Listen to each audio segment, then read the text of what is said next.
Click to subscribe. Today, my buddy Xingming and I are off on a road trip filled with old memories. I've taken countless broadcasting tests, but luck was just not on my side, so I ended up throwing the dice and walked into marriage. Now I'm the dad, and while we're expanding the house, my own dad collapses. What a twist of fate. I've never mentioned my heartbreaking divorce to Xingming as we finally arrive at the memory-loaded hometown.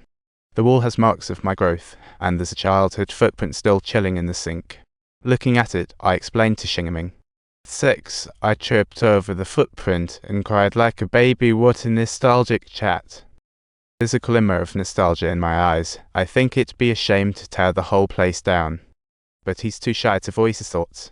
Back at the office, watching Xingming passionately outline the new plan really hits my nerves. During lunch, Xingming was relentless with his pitch, and I finally snapped, needing to give a nudge. His plan felt peculiar, yet Xingming didn't get my vibe, while the assistant was always trying to dig up how we met. That question jolted Chin Feng's memory, a smile creeping up as he recalled an architecture class. As a music major, he sat in on the lecture where the teacher announced a wild task to draw the route from school to home.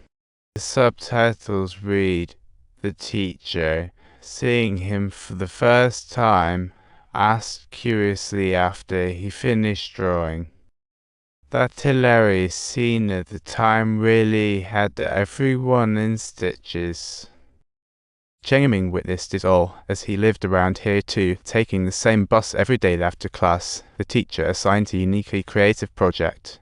The assignment required students to photograph nearby buildings, and love them sounded easy, but it gave Shine quite the headache. That's when she noticed a classmate tailing her on a sunny weekend. She went to the park in search of inspiration. The familiar figure reappeared, and upon finding out he was a local regular, she was stuck in a tricky spot. Shine sought Xingming's help to be her guide as they wandered into the winding alley to explore deeper. The weathered old house came into view, and after realizing it was empty, Shine bravely trotted inside. But Xingming was frozen in fear, as if his feet were glued to the ground. The house looked old and mysterious. Knowing the homework is secured, she teased the slightly shy Xingming, suggesting they tackle their projects together from now on. Though Xingming said it's unfair, he grinned inside. Entering the house, he stayed bashful. Shine teased him, "Don't be shy, just let it go. It's really great. Letting go will help you do even better." "Let go, let it go," she laughed. "Keep telling me to let go, and I definitely won't. Let go." With the unfinished homework, they frequented the old house, where Shine even tidied up to invite Xingming to plant flowers together. They transformed it into their inspiration hub, and as time went on, Shine learned more about Xingming's secrets. His father had passed away long ago. Just like her mother, they found sympathy in each other's struggles. To soothe Xingming's wounded heart, Shine decided to share her favorite song with him. But whose song was it? Don't you know? Nan. Subtitles. Memories, Xmas. Have you ever come across this song? It's so exquisitely beautiful that it tugs at your heartstrings as she sings with a heart full of emotion. Back to reality, Xingming felt a pang of nostalgia remembering their closeness, and finally grasped Shine's feeling of strangeness. So he shifted gears, changing the reconstruction plan to a renovation, and it seemed progress was in the air. Shine nodded eagerly, even buying an exquisite tie to present to him during dinner. The next day, she dressed up for a surprise, but Xingming and his assistant were at the restaurant.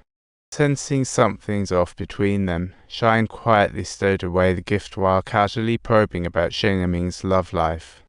As she took a phone call and left, she cleverly asked the assistant about his romantic life. From the assistant, she learned shocking news: they were about to tie the knot. Just when she thought she was lucky to have not gifted the tie, Xingming's fiancé hit back, asking about his girlfriend from college. "Do you know who she is?" I was curious, but she wouldn't spell, just mentioning it was someone from that year. "Is it a girlfriend I know?" "Nope." "Who?" "Come on, spill it," and that escalated to a very awkward dinner. Meanwhile, the project started progressing steadily, but during construction, Shine had a light bulb moment and wanted to add a tiny house. But as soon as she proposed the idea, Xingming shot her down without mercy, and she realized he wasn't the easygoing type. So that idea had to go. During breaks, Shine finally gathered the courage to ask the nagging question in her heart. Why didn't you visit when it snowed? She dodged, switching to funky talk. So am I the double year? What's got you spaced out? Looking at her expression, Shine felt a little smug inside, but soon enough, the divorce topic was accidentally outed by Shaming. Over dinner, Shenming questioned why he had never met Shine's husband regarding such a big house project. With his keen insights, he deduced that they were probably already at a crossroads in their marriage. Turns out, Shine and her husband had no emotional foundation, making their marriage feel particularly distant. To gain an advantage in property division, she'd been holding on, only finally deciding to end the marriage just last month. However, when her father learned of her marriage troubles, he fell ill, deeply worried. Mentioning this, Shine felt a wave of guilt, thinking how she got herself into this mess totally her own doing. If you enjoyed my humorous take, don't forget to subscribe.